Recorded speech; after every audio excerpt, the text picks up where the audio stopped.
其实最常跌倒的地方其实就是家里面。那家里面的哪里最常发生跌倒的事件呢？其实就是最常活动的地方，像是客厅啊，或者是卧室，对啊，长辈最常待在哪里，就是哪里最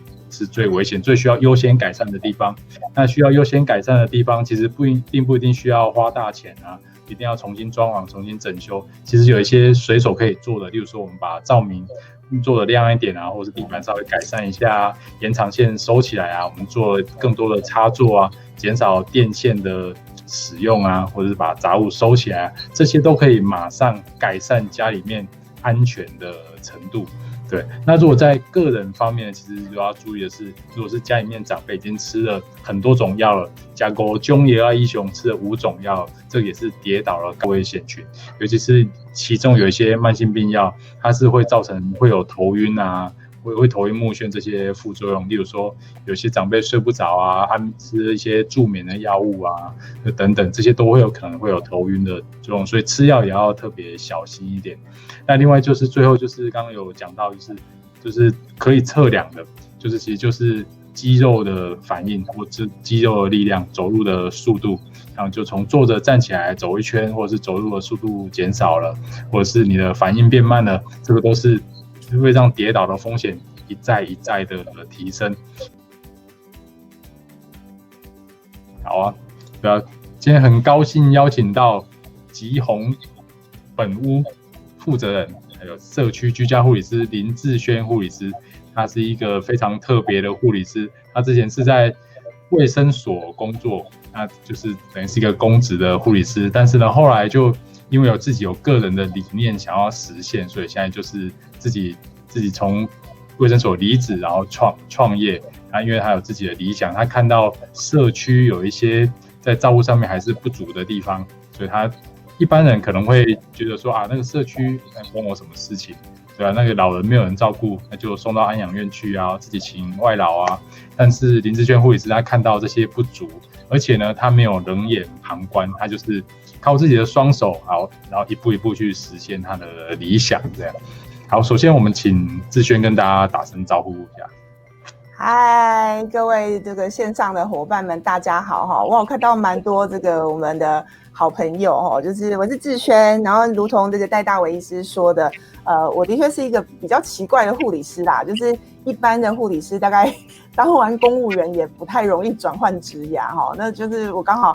熬过那个要当公务员之前的这个伪公务员身份，然后到了变成真的公务员。那当了真的公务员一阵子之后，就发现有些事情在公务体系里面的确是会不太好做事情。那所以后来我就又离开了公部门，来做一些自己比较想做的事情。那如同戴医师讲的，就是在这个过程当中我常会看到很多的长辈去进出安养中心，那或者是说这个身边的外劳一个换过一个。那有时候线上的朋友，你可能也有类似的经验，就是觉得说，到底是这个长辈不好照顾嘞，还是说真的这个运气那么好哈，每一次遇到的这个帮手好像都到位吧？这个也是我们在第一线很常会遇到的情况，对。所以其实大部分人对护理师的印象都是说啊，他就是在医院打针啊、换药啊、发药给病人吃啊。但是社区护理师或居家护理师就不是那么多人知道这是在做什么的。对啊，可不可以跟大家介绍一下什么叫做社区居家护理师？其实连我都一知半解。一知半解对，的确是哈，因为就线上的朋友，包含可能戴医师就比较不会知道那个数据。那我们有统计过，就是在台湾职业有护理师证照，然后在线上工作的人大概是15万人，15万人。那这15万人里面呢，如果他是职业登记，因为我们医事人员要去工作，一定要把自己注册在某一个地方嘛。那我们如果用这个注册的位置来判断的话，在社区里面，也就是像卫生所或者是这个照护中心或者是在这个机构里面，加减算起来，大概只有里面2万人只有2万人。那如果这2万人里面，我们再来做细分，就是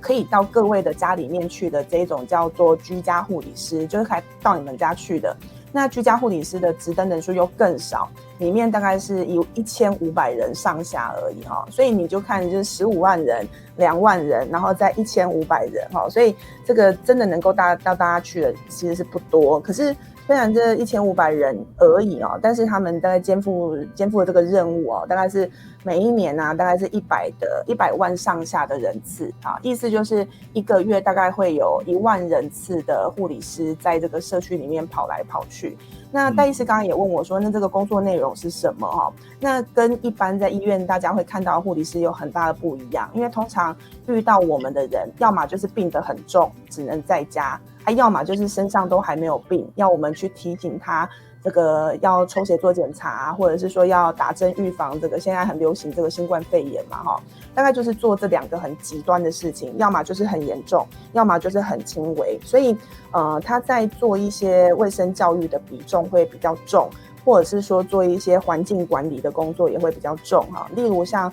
我以前在这个卫生所里面执业，我们就有很大一块的时间是要去管理社区里面的积水容器哈，那还有这个安排社区每一年的流感疫苗的打针。我想这个戴医师如果以前有去社区组资源过，应该也知道。那我们大概会算一下，就是这个社区里面的65岁以上的长辈，然后去帮他安排场次。那我印象很深哈，有一年我光是一个早上就打了2-3千支针，就是我个人，我们是一组 team 出门嘛，所以你一个人就打2-3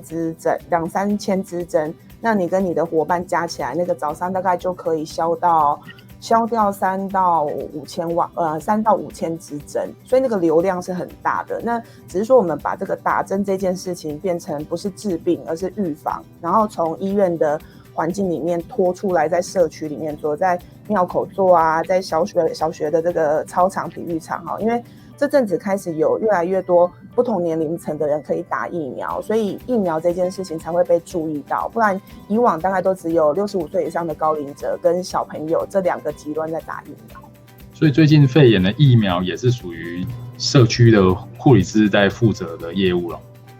对，没有错哈。所以就是比如说像我也还在我们这个公卫护理师的群组里面，那你就会听到大家都在哀嚎啊，就是好不容易这个例行常规的疫苗打到一个阶段，那新冠肺炎又进来了哈。那新冠肺炎的量又更大，因为它从65岁以下的人都慢慢循序渐进，希望只要这个疫苗适用对象，它都可以有机会打。所以这个挑战也比以前来的大很多，那数量也多非常多。所以各位，你如果在社区里面遇到的是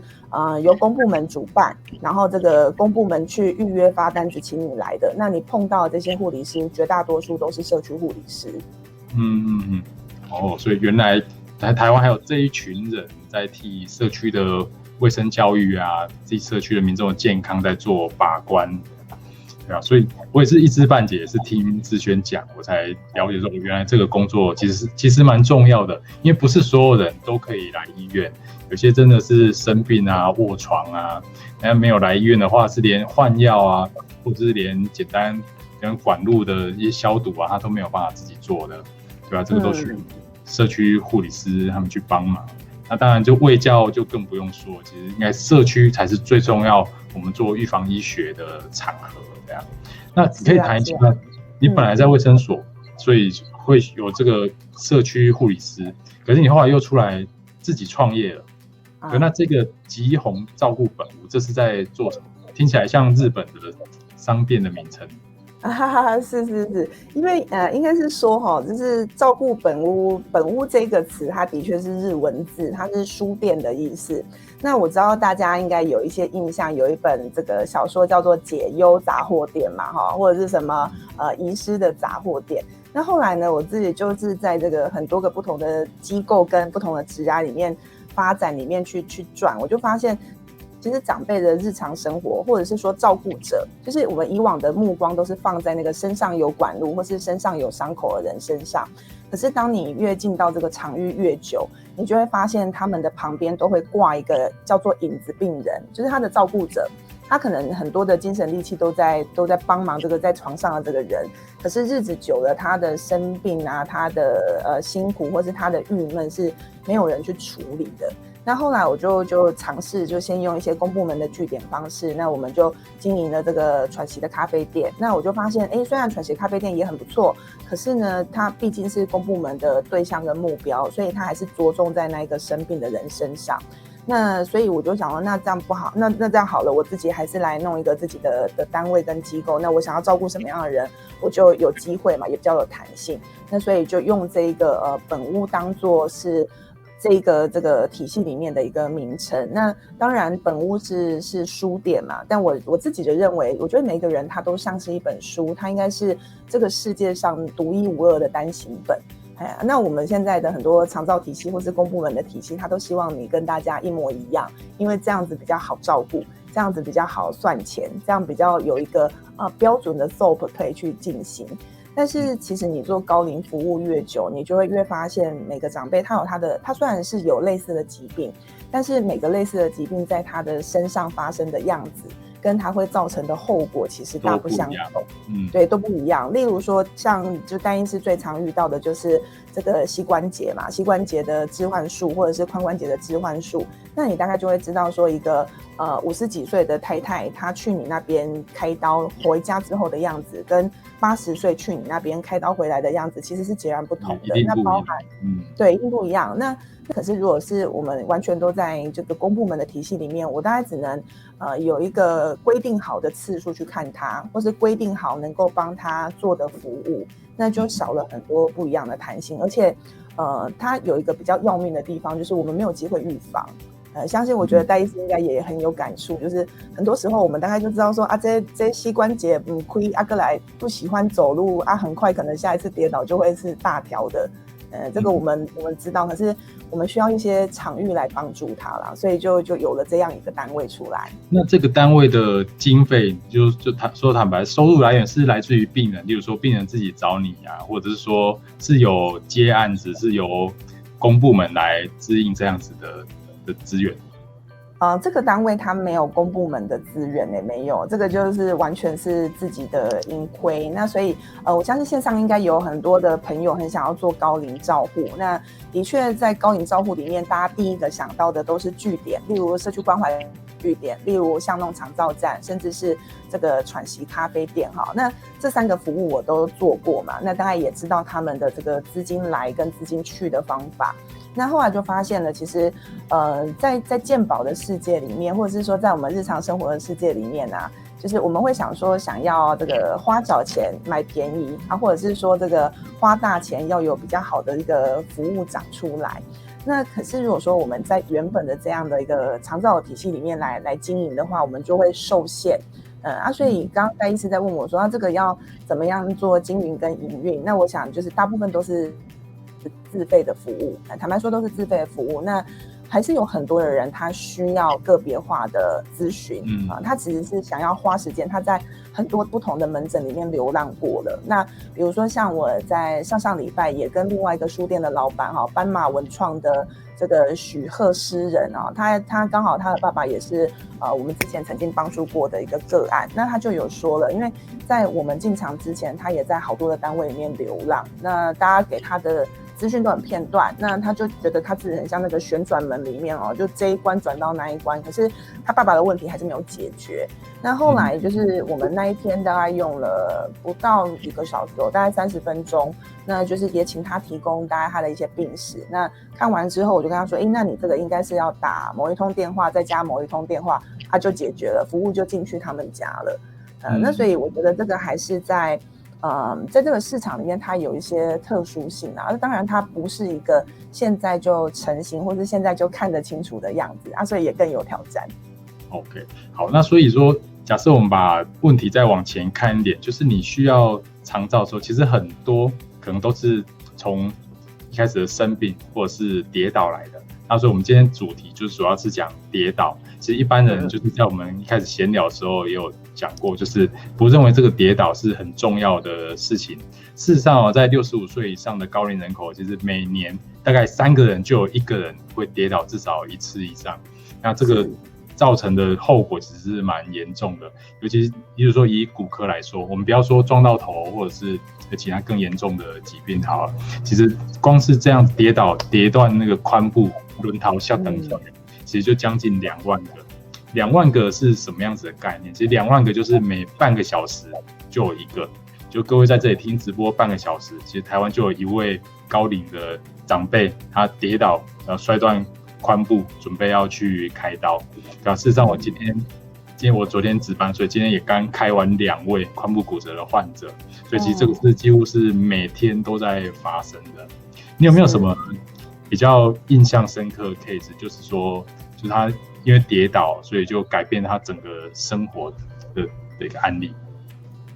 有这个我就有一个，也是大概是我1年多前服务的个案啦。那这个个案很特别，他本身是留学日本的法官，那就是在这个跌倒之前，他其实也是这个法官界里面蛮有声望的人。那可是因为他后来就先经历了失智、轻度失智，那再来轻度失智在这个社区里面游走，所以他原本都是在这个清晨的时候，他有习惯会出去运动。那可是线上的专业人员可能或者是你有一些照顾长辈的经验，大家会知道他们会在这个初期会有一些定向感迷失，容易迷路。那人通常会在迷路的时候，因为为了要找路啊，你就会分心，所以他就在提防这边踩空。那提防踩空了之后，那就是膝盖也断了，膝盖也有问题，那小腿也有问题，那更要命的是髋关节就也有问题那所以他髋关节回家之后，如果是一般人的家庭，可能会觉得，我就有子女啊，轮流照顾就好了那可是我们的这个病人，他刚好家里面也有其他的身心障碍者，那所以变成说他的家庭的负担一下子就加重了起来。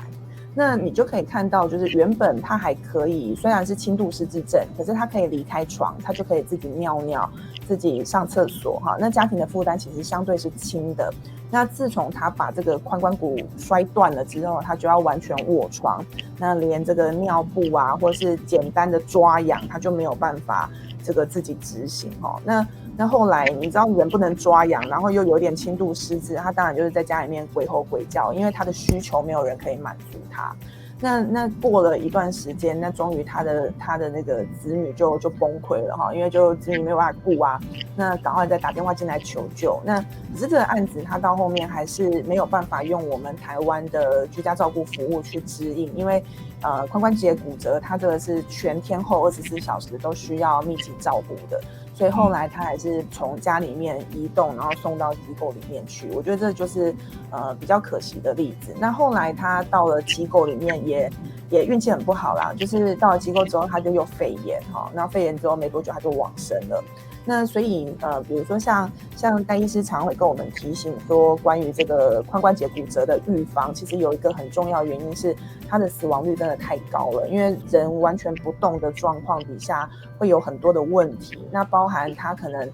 姿势角度的不对，他要吃饭不小心呛到了，不小心噎到了，其实都会加速他感染的风险。那这个就是一个我印象中很典型的例子，他就是从原本只是轻度失智，那只是一个踩空，那踩空之后髋关节骨折之后就完全卧床，那走到后面很快的就离开了。这个我想就是戴医师的临床经验应该也很常看到这种案例。对啊，这个故事几乎每天都在我们眼前上演。其实一般人不知道，以为髋关节骨折就是骨头裂开来，或者我们开刀，开刀很顺利，然后可能你花一点钱，花个几万块，付个医药费就结束。其实不是，对啊，最麻烦的就是在后头，你出院了以后的一些照顾。其实你本来你家里面的长辈是可以自己自由行动。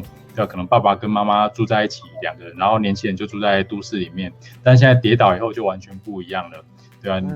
他的另外一半没有办法照顾他，那年轻的子女本来有在上班，是被逼迫就是需要请假来照顾，不然就是要请人来照顾。那不管是请假或者是请人，其实就是花费了很多金钱跟时间，也等于是消耗了社会的资源。而且其实根据统计髋部骨折以后要再恢复原本的行动力了，大概一半不到。是，大概是一半不到。对，就可能你本来可以自己行走的，所以之后有一半以上可能都需要至少拿拐杖，或是坐轮椅，或甚至比较惨的，像刚刚那位这样就卧床。那卧床的并发症就非常非常多了，肠胃肺炎啊、中风啊、心脏病啊、褥疮啊，就很多问题就接踵而来。而且他的照顾不是像我们本来这样子说，可能6日啊，或者是假日回去看看爸妈，然后顺便帮家里面打扫一下，这样就可以了。他需要的是24小时全天候的照顾，甚至连现在的长照资源啊，或者是一些喘息啊，什么都没有办法就很好，没有办法完全衔接上去的。对啊，所以都没有办法在照顾得很好的情况下，当然死亡率就会非常非常高，所以这个是其实是一个被低估的问题。对啊，而且像刚刚戴医师讲的哈，因为我毕竟在社区服务嘛，所以我们会看到那个社区跌倒被送进去机构的，那我们也会有看到那个机构想要回家回不了家的。那例如我也有一个印象很深刻，就是我以前是因为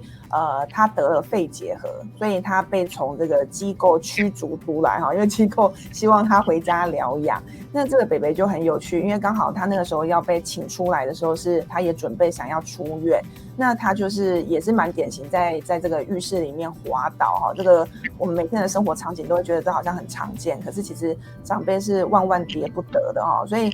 他原本是这个社区里面的里长哦，是里长，那其实也是有头有脸，要什么就有什么哈。可是自从他在浴室里面踩空了之后，那因为他们家是这种传统的房屋，它的门槛很高，那厕所又是这种蹲式的厕所，所以种种环境不利都让他的子女想说就把他送到机构，那等到他在机构稳定一点好一点了，我们再把他接回来哈。那这个也是我们一般线上的伙伴们会想的，反正长辈就跌倒嘛，我把他送到这个照护密度比较高一点的地方，让他好一点了，我再把他接回来。那刚刚戴医师也有跟大家提醒，其实这个1半以上的长辈跌完之后是很难回到以前的日子。那刚好我这个阿伯也是完全里长先生也完全印证这件事，因为里长先生他有他的骨气嘛，所以他进到这个机构里面，他怎么样都不要给人家穿尿布。好，那他就在这个4人房里面，这子女还不错，给他选了个4人房，还蛮不错的环境。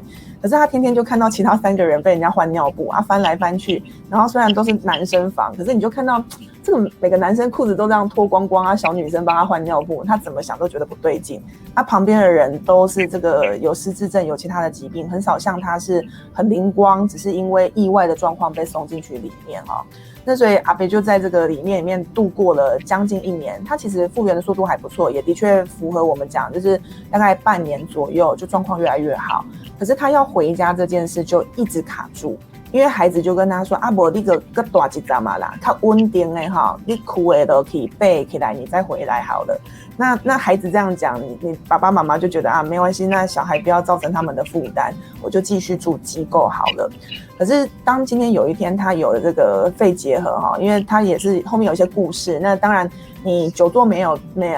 久躺没有坐起来，那你的整个免疫力也会比较差，也会让你原本潜伏在身体里面的这些传染病容易发作起来哦。那所以他就被机构强制要带回来，刚好他也可以出院了。可是回来之后，你就会发现他过没多久又跌倒了，就是你好不容易你髋关节顾好了，可是你回来之后，因为你毕竟前半年你都在机构里面生活啊，那不是你熟悉的环境，所以即便那个是你住了10几年、20几年的家，你今天不能走了，你再回来，你还是会觉得那个地方很卡。那孩子也没有意识到他需要居家无障碍的环境改善。好，那所以就又跌倒。那这次跌倒是什么东西断了？是换手断掉，就换手臂断掉。还好髋关节没有断，可是本来是断脚，现在就变成又断手哈。那孩子就更坚定，爸爸你千万不要回家，你还是留在机构里面好了。所以他就又被就是治疗好之后又被送回去，你就会觉得很心酸啦。就是有很多的方法，我们可以继续把长辈放在家里面是没有问题的。不过他这次反应比较快，通常跌倒如果反应快，你会先把手撑到地上，那断掉就是手，就是手。他说你来不及把手撑到地上，就是屁股跌坐，断掉就是髋关节。那还好他断的不是另外一边的髋关节，通常如果两边都断掉的，那个要再起来走的机会很少，对吧？顶多只能勉强走几步而已。都可以走得很好，生活自理，我是几乎是没有看过，对吧？所以刚刚其实也讲到一个重点，就是其实家里面是最常跌倒的场域，对啊，就是不是像各位想说我可能去什么危险的地方啊，或者是去运动啊，去哪里去买菜啊什么跌倒，其实不是，最常跌倒就是你家里面。对，没错。不要以为家是最安全的地方，其实家里面是潜藏非常非常多危机的，对吧？你有注意到这些人都是在哪边跌倒比较多吗？家里面的哪一个地方？家里面哈，因为这个我每次都会给我们社区的民众猜，大家都猜什么比如说我们现在线上伙伴也可以帮我们留言哈，就给大家猜3个地方，一个是客厅啊，那第2个是浴室，然后第3个是厨房。客厅、浴室、厨房哈，客厅是1，然后浴室是2，厨房是3哈，那大家就可以这个票选看看哈，看你觉得是哪一个比较有可能是跌倒的地方。我这边好像看不到他的留言，对啊，给大家留言一下，客厅看不到。第2个浴室，对，第3个是厨房。厨房这3个都蛮有可能的，因为客厅是最常活动的地方。还有严董说浴室。严董上好，严董好。洪友伦浴室，徐艺琴浴室，所以很多人都选浴室。其实浴室也机会蛮大的，因为浴室其实就是湿滑嘛，湿滑，然后有时候会有一些比较滑的地方，或者是说没有办法抓得很稳的地方，或者是有一些门槛啊，或者是说比较阴暗啊，当然浴室有可能。大部分人都猜浴室，有人猜3，厨房。厨房很好，拿着菜刀跌倒，那真是不得了的事情。就厨房杂物也蛮多的，而且很恐怖又滑。习惯把厨房弄得油的啊，或者是说买菜回来啊，或者煮饭回来就杂物就堆在地上啊，那厨房也可能是一个比较危险的地方。好，我看起来大部分的人都是猜浴室。好，那你说答案是1，答案是1，客厅哈。为什么嘞？大家已经听到这边就很想关荧幕，大家先不要关好不好？听我解释完，我们再关荧幕哈。就是其实呢，就是我们思考一个因为大家通常在讲这个几率的时候，不会把时间纳进来做考量。那我们思考一件事情，一天有24小时嘛，那24小时里面，我们有多少的时间会在浴室？我想你再怎么厉害，加上便秘，加上这个拉肚子，加减给你一天待满1个小时，好不好？可能就已经很了不起了哈。那所以那1个小时里面能够发生意外的机会，哈，跟我们在客厅里面，你大概在客厅看完一出剧，一出接一出，我想在客厅生活8小时应该不是问题哦。所以我们把这个时间的观念加进来之后，有很多的文献都会跟我们说，其实在客厅里面跌倒，包含我们台湾自己做的一些研究，急诊室里面的资料哈，去登记说他在哪边受伤，那绝大多数都是在客厅里面跌倒居多啊，在客厅里面跌倒。所以你这个预防跌倒这件事情，不是只有在浴室里面加做止滑垫，而是说我们能不能让环境里面它都是相对是安全的。那包含我们要考量这个长辈他到底最多时间是在哪个地方出没。那如果说这个，比如说像很多高龄男性，他根本就不进厨房啊，所以厨房这一个防滑议题可能就不会是这个家庭里面要优先花资源下去做改善的，要考量他的出现的时间，他在这个地方活动的时间，那还有在这个地方发生机会的频率，所以答案其实是1，客厅。OK， 那也有人说徐艺琴，她说她的婆婆是在卧室跌断髋关节的，也有。对，我的学姐也是在厨房跌倒，所以其实都有可能。那有两位观众说他们家人是在卧室跌倒，所以其实如果他比较常在卧室的话，其实有点类似像客厅这样子，就是最长时间。对啊，没错，浴室也我觉得卧室很常见的，尤其是现在哈，这个也可以跟各位这个朋友们讲一下，因为我们多半都会想说这个长辈的有家骨不好哈，就是那个就睡起来不舒服，想要给大家买个什么上下铺，最常见就是买上下铺的床。那上下铺的床它只要一加高，其实你会发现所有的长辈坐在床边，他的脚是没有办法完全着地的。那只要是这种高度的床铺，其实对长者来说都是很危险，因为我们想嘛，那长者多半第一个是长者多半有慢性病的药物在使用，那慢性病的药物加上他年龄高，所以他容易会有自慰性低血压，就是本来躺着坐起来的时候会有点头晕目眩哈。那所以他越是头晕目眩的状况底下，他的脚又没有办法脚踏实地踩着，那就会增加他从这个比较高的床铺直接滑落下来的风险。所以我其实也看过蛮多案例是这个半夜急着，因为尿急嘛，尿急起来要上厕所，那加上又这个摸黑，所以有的时候一个不小心他就直接从床铺整个滑下来。那这种滑下来的角度，戴医师一定知道，就会在这个髋部的部分比较容易产生伤害，因为他来不及用手撑啊。对啊。好，所以有一位严宏斌他说，请问根据这样的统计，是不是把家中客厅拆掉就好了？因为没有客厅就不会在客厅跌倒。其实你可以把你家全部拆掉就好了。对呀，严董你就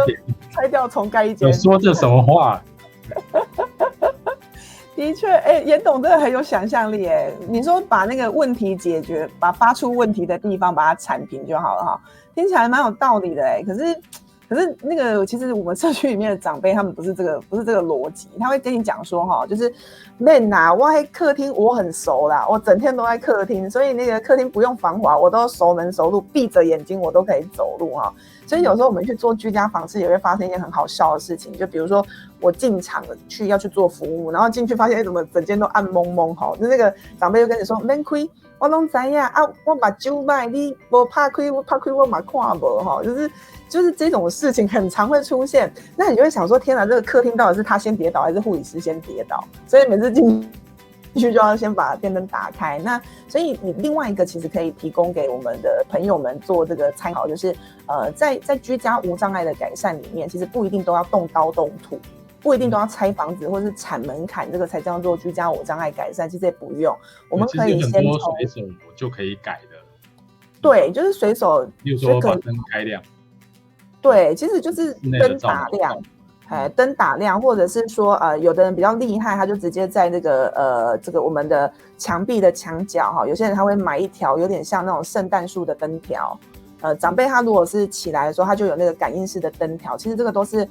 我蛮建议说，在这个因为每个人的家住了40-50年都会想要重新整修，他可以在第二次爸爸妈妈首领整修的时候，把这个光线这件事情跟这个纸滑电哈，或者是说那个门口的这一些排水管，因为我知道很多的朋友可能现在也在考量说你要怎么样去改你们家嘛。那我通常会比较建议是初期一定要采纳进去的，就是反而不是把手，因为你装把手上去，长辈会非常生气，他会觉得你看不起他。就是现在我还好好的，你装一个把手干什么这样哈？那我反而觉得把延上厕所这样子。对，所以他们其实会非常的反感。那我通常都会比较建议是软性的东西，我们先处理。例如说像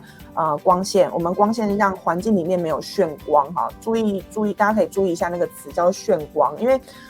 我们现在很多是工业风，喜欢用玻璃，喜欢用钢铁。那玻璃跟钢铁这样的材质在环境里面有一个很要命的作用，就是它会反光，它会有镜像，好像你在照镜子的样子。那这个其实对于高龄者来说，它是一个让他搞不清楚现在到底要怎么走的一个很大的干扰。那再来是这一些光滑的表面，它也会让长者在这个行进的过程当中，如果有跌倒意外，他的伤势也会比较重。所以你在做一些居家改造的时候，其实要把这件事情纳进来。那所以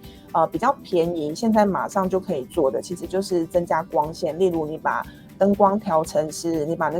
个瓦数把它调亮哈，让你一开起来那个室内的光线是足够亮的，或是这个墙角有一些灯条，这个我们有一些无障碍的厂商他们也有做。那再来就是地板的浴室防滑，现在已经有一种是你只要像有点像打蜡一样，你打蜡涂上去，那它把这个表面的东西会做一些处理，那你就会有一个相对比较直滑的地面，那个又很便宜，大概3-4千块就可以搞定了。我觉得这个都是非常适合，就是家里面有熟龄长者可以拿来做使用。包含我自己的家里面也是这样子改造的，千万不要防滑贴。防滑贴我自己也有用过啊，防滑贴是比较容易取得，可是其实你大概算一下单位成本不会比较便宜，因为防滑贴大概就是那种美式大卖场它会卖那种量贩包，那这个我也很常会跟家属讲，就是你如果真的没有办法施做这个防滑剂的话，你也可以用这个贴，但是它贴上去之后，你要有一个概念，大概1年至1年半，你一定要更新一次，因为有一些长辈他或是家庭里面使用的人很多，他长期会处于潮湿的状态，那个防滑贴片的上面是会长霉的，所以反而你多的那一块是滑滑的东西在那里是刷不干净，这个反而是大家可能要注意一下的状况。那你刚说处理地板，刚刚讲浴室嘛，那最常跌倒的客厅或卧室也可以这样处理吗？客厅跟卧室反而不是上剂，因为客厅卧室如果要处理跌倒，你要换地板，那个真的是好大一笔费用。那我反而会觉得说，你第一个先把你们家的延长线收起来。那通常只要讲到延长，对，只要讲到延长线收起来，大家又要暴动，就说怎么可能要吹电风扇啊，巴拉巴拉这样哈。那所以一样，你如果是熟龄的房子要开始做改善，你也要有另外一个思维，就是把那个插座的数量要容纳进去。这个是最常见，因为你会用延长线，就是你插座不够嘛，所以你要从东边拉到西边。那这样的举动也会让你的这个家里面布满了天罗地网，你就会很容易不小心跌倒。所以把这个插座处理好，那必要的时候请水电先生直接来帮你增设插座。这样第一个是不仅它又安全，因为你就少了那个延长线容易电线走火的风险。那第二个是你把这个电线拉出来，那有一个插座，其实长辈他要去插，或者你把它移到高一点的地方，他不用弯腰，对他来说都是一个很大的帮助，而且也不贵啦，你大概拉一个插座大概1000至2000就可以搞定了，又比较安全。这也是一个就是踢到延长线或被延长线绊倒的，要不然就是被椅子绊倒了，也有椅子的脚绊倒。对，有一些椅子脚是斜的嘛，它可能会伸出来，被椅子脚绊倒也听过，对啊，所以你要考虑减少客厅或卧室场的杂物。杂物是蛮重要的，特别是如果你们家是这个老幼共居，就是有老人又有小孩啊，我觉得那个真的小孩真的是生来这个考验大家的哦，因为常常发现有一些小玩具啊、小零件啊，那孩子的这个椅子又特别矮，其实孩子的椅子特别矮，它不容易在我们的视线范围内。我们的视线范围大概就是从腰以上的30公分到腰以下的30公分，这个是我们大概眼神扫射可以看得到的范围。所以其实你大概想一下以前的过往经验，你也常常会撞到小朋友，因为小朋友太小了，你看不到他。好，那所以越是老幼同居的共居的这样的一个生活环境，你的空间里面的杂物管理就会相对更重要，你就可以运用收纳箱好，或者是可移动式的这一些推车好，就是让它是比较容易收一收就归墙边来放，这个其实对于长者来说都是很大的帮忙。那另一个我比较会提醒的就是因为很多人的那个沙发是有套子，它会有一个脚垫，有没有？就是躺着然后脚可以放在前面哈，那个脚垫也是这个号称10大凶器之一，就是你居家的环境里面也蛮容易会提到它。这个也是我们在动手在做一些简单的装修或是环境在改造的时候可以优先排除的东西。对，严荣斌也提一个建议很好，其实20年以上的老屋其实可以找水电统包去处理，因为其实电线也危险的嘛，那电线也老旧，可以整个换新的，或者是把杂物啊什么全部都重新布件重新整理一下，这样会环境就可以安全就可以更提升了。而且其实刚志轩还有讲到一点，就是大家都太客气，大家都觉得这是我家我最熟悉的，我跑去没啥看，我爸来讲我马拢会样讲打刚了，但是其实就是跌倒都是在你不注意的时候，可能是例如说冬天手脚僵硬的时候，然后刚好半夜你又尿急想上厕所的时候，对，然后你又穿了很多衣服，又整个身体圆滚滚的，然后手脚又僵硬，就不是很灵活，对，然后刚好又有杂物，然后又光线又不是很明亮，因为还没有天亮，然后可能就会绊到杂物就跌倒了这样子，都是在这种你不小心没有注意、精神不好的时候来发生的。是没错，尤其我其实蛮同意，像这个我们那个严董他有推了一个这个水电汰换这件事情，其实这件事情也是我最近在帮，就是一个应该是说居家护理相关的协会，我们在上防火安全的课。那大家可能都认识这个护理之家或是养护中心，那可是大家可能不知道，养护中心他们对于这个火警啊、消防安全这件事情，他们是非常的在意的哈。那所以刚好也借由这个电线更换或者是插座更新这样的议题，跟大家提醒，其实我们也会常常会看到一些意外，是长者他独居，那家里面的东西多，那所以他的电线又老旧，导致走火。那你行动能力不好的人，其实你没有那个逃生的机会啦，因为卡把给走不动。好，那所以花小钱来做大大的预防，我觉得这个 CP 值是非常非常高的。其实不要说独居，就不要说火灾，其实连跌倒骨折都没有人可以救你。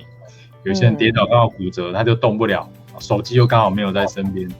对，常都等到早上清晨跌倒，等到晚上儿子女儿发现找不到人去看了，才发现说怎么还躺在地上这样。是看过也好几次是这样子的情况，对啊。对，没错。黄比胜他有讲说，电线跟其他管路最好10年检视更换一次，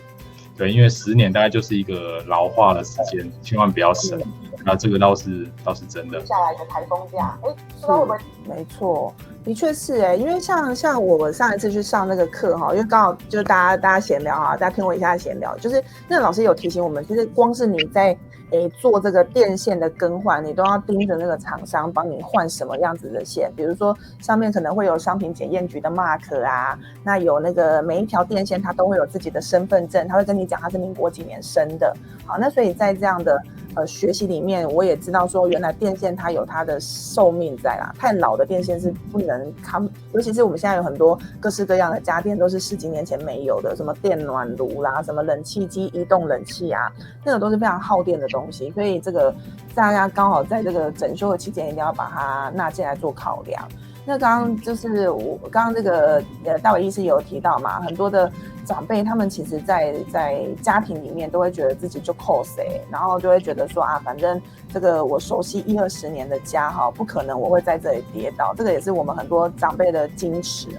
那这边我也要跟这个我们线上应该有很多是熟龄族，其实我们不是说老化就很多东西不灵光，而是说它会让我们的反应变慢。我觉得最大容易引起伤害的是因为我们的反应真的没有以前那么灵敏比如说我们做个最简单的测试，就是你拿一支笔然后从下面掉下来，你有没有办法像以前这样很快的把它抓住？我相信有很多人就是在这个过了40几岁，或者是像我现在就开始发现那个笔什么笔根本连笔都没有看到就掉到地上去了。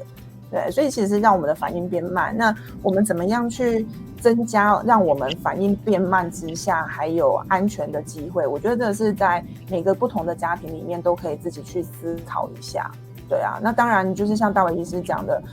国外也有研究跟我们讲，就是今天这个长辈他从跌倒之后隔了多久才被送进去医院，也会决定他接下来5年会不会死翘翘。因为如果说他隔了越久才被人家发现，那就代表说其实他可能原本的家庭支持或是家庭照顾的量能就没有那么好，那他跌倒了之后他要再得到更好的照顾又相对的更难那所以我这边也会很呼吁大家，就是为什么会需要一个照顾本屋，或是需要各式各样的据点在社区里面，其实有一部分是去照顾这一些只有一个人住的长者。那大家可能会想说反正一个人住就是比较可怜才会一个人住其实没有因为在我这个社区的经验里面，我们发现很多的大龄女子，比如说她未婚或者是单身的男性他一个人这样子的熟龄族自己一个人在家的比例是越来越高的。那尤其是在疫情期间，你也会发现这样的人非常非常的多。那一般来说，如果在身体没有病痛的状况底下，我觉得你要一个人过就后呀，你就一个人过嘛那可是我们人年纪大了，就像车一样，你会需要换零件，你会需要保养维修，你会有一些不太对劲的状况。那你怎么样在你的生活周遭去建构一个可以及时来救援你，或是你有机会去及时救援别人的环境？我觉得这也是很重要的一个议题。那除了居家环境改造以外，还有没有什么是需要注意的地方？就是我们可以预防长辈跌倒，我们可以再去注意他什么地方，或者是说有没有什么征兆是知道说这个我爸爸妈妈可能行动越来越慢，可能跌倒风险增加了，有没有什么样子的线索？线索，我觉得线索可以分2类，一类是你看得见，一类是你可测量，好，就2种，一类看得见，一类可测量嘛，哈。那看得见的指的是什么？这个就跟我们的许药师的专业相关哈。我相信许药师应该在社区里面职业会有感觉，就是长辈的药是从那个2颗、3颗开始无限繁殖，就变成10颗、20颗哈。那也有很多的这个文献跟研究跟我们说，大概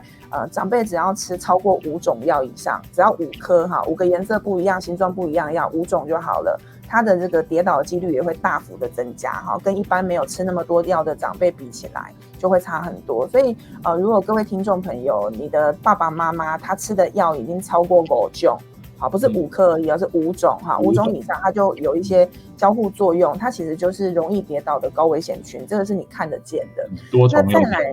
对，多重药压，这我们在专业名词上面叫多重用药啊。可是我通常就是说，你拿一支酒剩美料理的差不多喝爱注意啊，这样长辈比较好记得。好，那再来就是第2种就是可测量。那简单的可测量方式就是我们就会邀请长辈，大家可以准备一个有靠背的椅子，比如说那种国小的课桌椅，或是长辈常用的这种有背的椅子，没有轮子的。那你就让它是靠在某一个墙面那你地板上面给它拉一条尺，叫做3公尺的距离，这个叫做3公尺骑走测试就是背起来给它的测试那如果说我们在这个3公尺的骑走距离上面，它的时间大于男生女生有差，但是我们就抓一个时间让大家好记忆，就是大概你抓它只要超过12秒以上，你就要提高警觉。12秒的概念是什么？唱完一首生日快乐歌，如果他还走不回来，你就爱抓的单，就是他就有一些状况，一定是他要么就是爬不起来，要么就是坐不下去，要么就是转弯的时候会卡住，这个都是我们很常会遇到的几个状况。所以我们就先从他的用药去判断，药吃的颗数多，他绝对这个跌倒的风险就会高那第2个呢，就是时不时的邀请他就你就看他坐下来、爬起来走一圈的这个过程当中，会不会卡住，会不会超过12秒以上这个我们有亚洲跟国外的定义，但是我就取亚洲的定义，12秒比较好记。那如果说这样的距离回来，他回不来，他坐不下去，那这一些呢都代表他需要进一步的帮忙，比如说他可能需要到，他如果年纪够大，我们就请他到老年专科诊所里面去看诊。好如果说发现有骨关节相关的问题，我们当然就直接来找这个戴大为医师或是他的同业，这也是一个很好的方法。那如果说各位觉得我就不知道不知道看哪一科比较好，其实也可以就近就询问你的这个家庭医学的医生或者是你附近有卫生所的医生，他有做这样的长者的健康服务，你也可以做进一步的咨询这样子。对所以刚再要一下，是从坐着站起来，然后走3公尺，再走回来坐下。对，再走回来坐下，12秒对，12秒，对那个距离差不多。另外一个更直观就是你连量都不要量，就是他如果红绿灯走不回来，就是那个红绿灯闪下去，然后他根本就无法通过，卡在路中央，那个也叫做走路时间太慢，那个也是有问题的。对，其实最简单的观察就是，如果你发现长辈走路速度变慢，这就是一个警讯。其实这些刚刚讲这些坐下站起来的测试或走路的速度其实这些都是一个肌少症的筛检项目。如果这些项目你是越来越差，得到成绩越来越差的话，代表肌少症的可能性越大。通常我们走路的速度在正常来说，其实每秒钟是要可以走1公尺才是正常的。所以你如果5公尺超过5秒钟，或是我们通常在医院测试会测6公尺超过6秒钟，那代表你走路的速度比较慢，或者是像刚刚志轩讲的，就是本来红绿灯可以在绿灯的时间走过去，现在变成是要在中间停下来，然后再等到下一个绿灯再走过去，那这个就危险，这个表示说肌少症的可能性很大，而且跌倒的几率也会大大的增加，这个是需要尽速处理的。那其实我们在门诊看诊的时候，其实也都很容易就可以发现不用量就可以发现。你如果叫他说30号叉叉叉30号叉先生，他叫都没有人来，然后你就走出去看，发现说他很慢走过来，这种其几乎都是有这样子的问题，跌倒可能性都会很大。当然，他走路慢，他可能是肌肉没有力气，他可能是脊椎有长骨刺，有压到坐骨神经，他也有可能是膝关节会痛。那这些其实都是需要处理的问题。你如果没有处理，其实就是跌倒可能性会增大。没有好好处理，其实下次要处理的可能就是跌倒以后的骨折啊，或这些并发症。其实我们看过蛮多的，就是膝关节明明已经磨损到很厉害了，然后他就是害怕会开刀，他就是硬撑，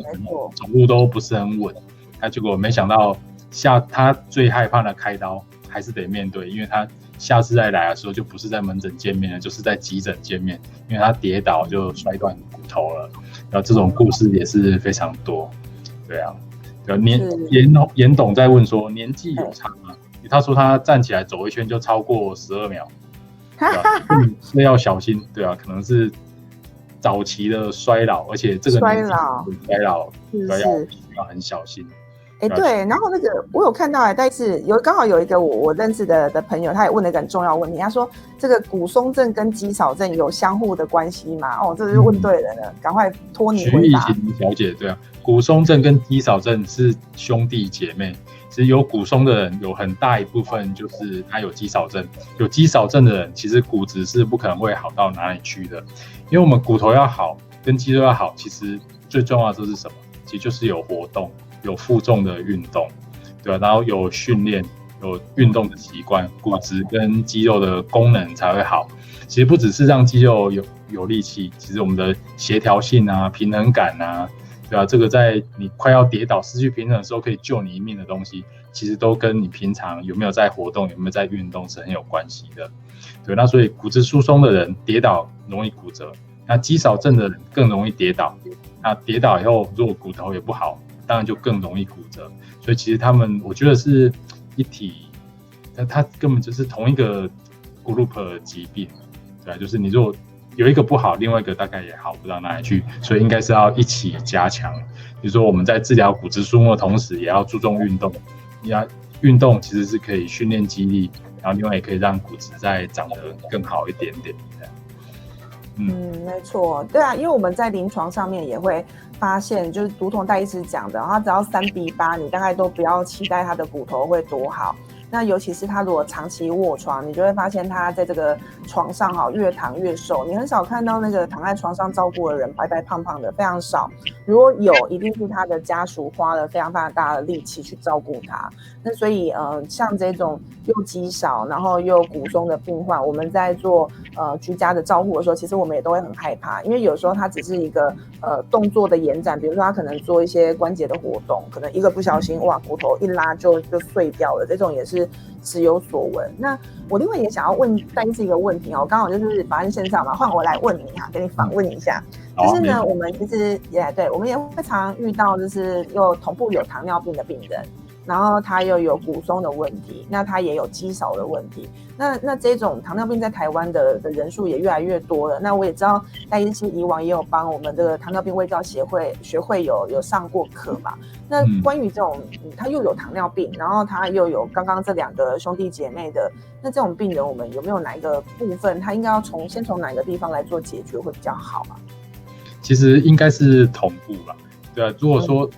糖尿病说起来，其实也跟这2个病有关系。糖尿病也会恶化骨质疏松症，糖尿病这些人其实肌少症的可能性也都非常非常大，对啊。那所以第一个当然就是血糖一定要控制好，因为血糖控制不好，例如说或者说药乱吃啊，有低血糖啊，低血糖就更容易头晕啊，或跌倒的风险又增加。所以第一个是糖尿病，这个一定药物控制一定要注意，然后饮食也要非常的注意，这样，对啊。那在控制好以后，另外运动。其实就刚刚讲，运动其实真的是一个良药，因为运动其实它不只是让骨头跟肌肉更好，其实它对于糖尿病控制也有帮助哦。对，它可以提高胰岛素的敏感性，就让你可以身体不需要那么多胰岛素，就有功效可以来控制血糖这样。所以其实这些，我觉得糖尿病的病人跟一般的病人，其实在预防骨松跟肌少症上面，其实是没有两样的。就你唯一要注意的大概就是要注意血糖，就是说有些人习惯早起就去运动，